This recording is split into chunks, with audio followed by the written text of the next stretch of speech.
Sveika, Ilze! Nu, sveiki!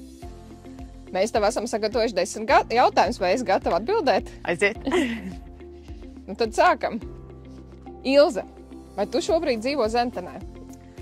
Nu, kā redzēju, esam Zentenē, bet jāsaka, ir ikdienā es uzturos Tukuma pilsētā, tur es arī strādāju, bet ar sirdi es vienmēr dzīvoju Zentenē. Jo visi mīļie svētki, saulgrieži, valsts svētki, visi tiek pavadīti šeit, vai nu konkrēti pašā pagastā, vai nu jau nedaudz tālāk, kur mamma dzīvo. Bet jā, nu, ja man prasa, no kurienes es esmu, tad es esmu no Zentenes, nevis no Tukuma. Kā izskatās tavs ikdienas rīts? Ir kādi īpaši rituāli vai mirkļi, ko tu novērtē? Man patīk gulēt. Es esmu īsta guļava un es novērtēju tos rītus, kad var tā lēnām, nesteidzīgi piecelties, bet visvairāk es mīlu brokastis ar savu meitu un garās sarunas. Tas ir tas, jā, un vēl vasarā, ja var iziet uz balkonu, perfekti. Bet tādu citu rituālu man īsti tā kā nav. Mēs zinām, ka tu dziedi korī. Ko tev dod šī nodarbe? Un kurš dziesmu svētku mirklis tev ir visvairāk iespiedījis sirdī? Jā, korī es dziedu ļoti sen. Tas ir mirklis sev. Ja citiem ir vajadzīgs meditēt kaut kur vai skriet vai varbūt, nezinu, glēznot, tad man tā ir dziedāšana korī. Un tas ir mirklis, kad apstājas laiks un tev nav vispār par neko jādomā. Bet par tiem mirkļiem runājot, dziesmu svētki vispār ir tāds piesātināts ar daudz emocijām pilns tā kā laiks, un visvairāk atmiņā laikam paliek tas, kas ir aizkadrā, tā teikt, tās sajūtas, kas notiek ar koristiem, kad jā, tas viss, kas notiek pēc mēģinājumiem, tās dziedāšanas, ģitāra, dejošanas pat un arī negulētās nakts un vispārējais. Tā kā tas ir tas, laikam, kas visvairāk paliek no visiem dziesmu svētkiem atmiņā. Bet kā skaistumkopšana kļuva par daļu no tavas dzīves? Pēc izglītības esmu pasākuma organizatora un iestāžu vadītāja. Esmu diezgan daudz pastrādājusi pie rakstamgaldiem dažādās sfērās, un tā skaistumkopšana visu laiku nāca līdzi, bet es tā kā viņiem neļāvos, jāsaka, kā ir. Un tad, nevar teikt, kā no skaidrām debesīm, bet es noķēru to sajūtu, ka, esot skaistumkopšanā, es palīdzu uzplaukt sievietēm, atvērties, jāsaka arī dažiem vīriešiem, bet jā, ka tas vairāk ir par to, kad sieviete var atrast sevi, varbūt ne tīri, kā, nezinu, tur palikt skaistāk, bet rūpēs par sevi, ka viņa sāk apjaust sevi kā kaut ko īpašu. Tu saki, Tukums var būt vēl spilgtāks. Kas tas būtu, kas padarītu mūsu novadu spilgtāku? Tev ir idejas? Kāds sarežģīts jautājums. Paldies. Tukums, manuprāt, šobrīd ir diezgan tāds sadrumstalots par dažādām sfērām un īsti tāds viens konkrēts virzītājs spēks nav, tāpēc, manuprāt, tas būtu tas galvenais, tad noteikti, kas tad mēs īsti esam.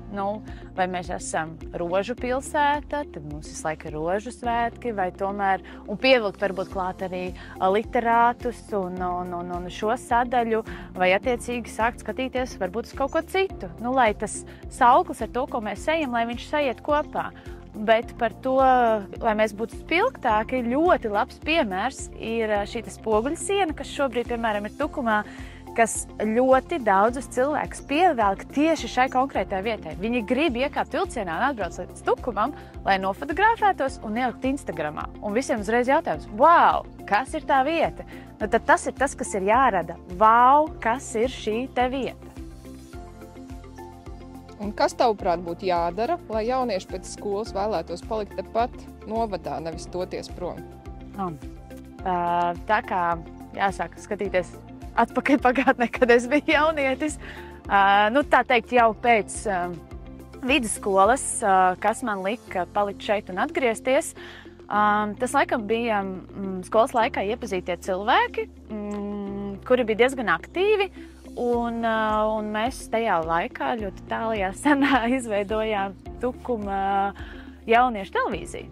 Un tad tas bija tas dzinējs spēks, mēs bijām kopā, kas gribēja kaut ko savādāk. Un mums bija arī iespēja. Un, manuprāt, tas iemesls, lai jaunieši paliktu šeit vai atgrieztos tieši, ka ir jābūt pirmkārt tam vienam dzinējam, nu tā kā tādam vienam ļoti, ļoti aktīvam cilvēkam, bet lai pārējie varētu pievilkties kā magnēts. Un vēl viena lieta, kad ir jābūt iespējām tam jaunietim, ka viņš saprot, ka ja man ir šāda te ideja, tad man būs arī iespēja viņu realizēt. Jo toreiz mums bija ļoti cieša saikne tieši ar jauniešu centru, un mēs sapratām par projektiem. Tā kā tam ir jābūt. Bet ko tavuprāt nozīmē stiprs novada zīmols, un kā tu to varētu sajust ikdienā, ne tikai kā logo, bet dzīvē? Nu jā, paturpinot to iepriekšējo jautājumu, tas būtu par to, kad ir tā vienai vīzijai jābūt, kad tieši uz ko mēs konkrēti virzamies, kas tad mēs esam. Ja mēs esam rožu pilsēta, tad katru gadu ir šie rožu svētki, kad nevis ikpa. Un noteikti, tā padomājot, jāapkopo tādas konkrētas, manuprāt, lietas, lai cilvēks asociētos Tukums, jā, uz tukumu pēc smukuma, nu tad, lai tiešām ir uz tukumu pēc smukuma. Ja mēs, piemēram, mums pasaka vārdu Sigulda, mēs uzreiz saprotam, ka tas ir zeltainais rudens. Tā kā ir jābūt tādai sajūtai, ka tev nosauc vārdu tukums, kad, kas tad tas ir.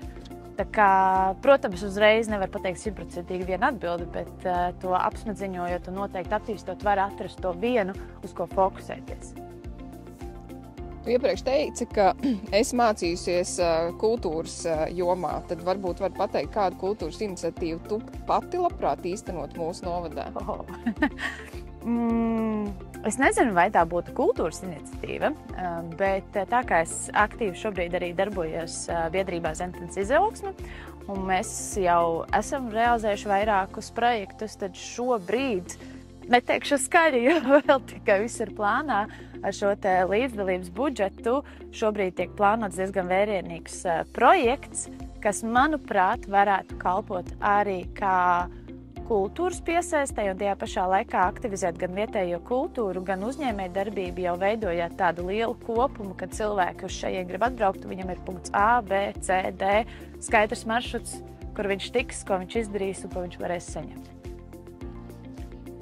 Tu raksti, ka tavs moto, tu vari vairāk nekā tu domā.